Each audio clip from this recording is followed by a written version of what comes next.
ঝিনাইদহের রমজানের বাজারে দাম কমেছে সব ধরনের সবজির, তবে সংকট রয়েছে সয়াবিন তেলের। ব্যবসায়ীরা বলছেন ডিলারদের সিন্ডিকেটের ফলেই এ সংকট। এ বিষয়ে বিস্তারিত জানাতে ঝিনাইদহ নতুন হাটখোলা থেকে যুক্ত হচ্ছেন প্রতিনিধি ইমন হাসান। ঝিনাইদহে রমজানের বাজার কিন্তু স্বাভাবিক রয়েছে। আমরা সকাল থেকে এসে দেখেছি যে ক্রেতারা কিন্তু খুবই স্বাচ্ছন্দ্যের সাথেই বাজার করছেন। আমরা যদি একটু সবজির বাজারের সম্পর্কে একটু বলি, এই মুহূর্তে সবজির বাজারে কিন্তু স্বাভাবিক অবস্থা বিরাজ করছে। আর আমরা দেখেছি যে সব ধরনের সবজিতে কিন্তু দাম কমছে।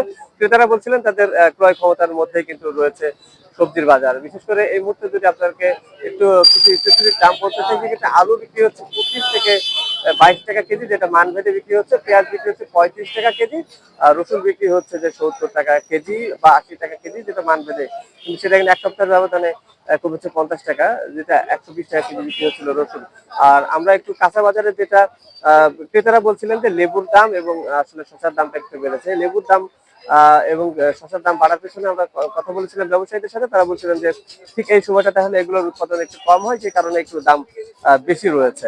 আর আমরা যদি একটু ভোজ্য তেলের ব্যাপারে একটু কথা বলি, বোতলজাত যে তেল সেটা কিন্তু সংকট রয়েছে বাজারে। ব্যবসায়ীরা বলছিলেন যে সিন্ডিকেট করছে মূলত যারা ডিলার, তারা ডিলারদের কাছে যখন সংগ্রহ করে তখন বোতলজাত তেলের সাথে কিন্তু তাদের বিভিন্ন রকম প্রোডাক্ট কিনতে হচ্ছে, যেমন আটা, কখনো চাউল, কখনো চিনি। এগুলো কিন্তু অতিরিক্ত বস্তা হিসেবে তাদের এই তেলের সঙ্গে কিনতে হচ্ছে। সে কাজেই তাদের একটু ব্যবসায়িক ক্ষেত্রে সমস্যা হচ্ছে এবং তারা তীব্রভাবে তেলের সংকটটাই করছে মূলত ডিলাররা। এটা আসলে সরকার এবং যারা আইন শৃঙ্খলা বাহিনী আছে তারা যদি বিষয়টা দেখে, সেক্ষেত্রে হয়তো তেলের সংকটও কমতে পারে, এমনটাই বলছিলেন ব্যবসায়ীরা। তো সব মিলিয়ে স্বাভাবিক রয়েছে ঝিনাইদহের রমজানের যে বাজারটা, এবং ক্রেতাদের মুখে রয়েছে স্বস্তির হাসি।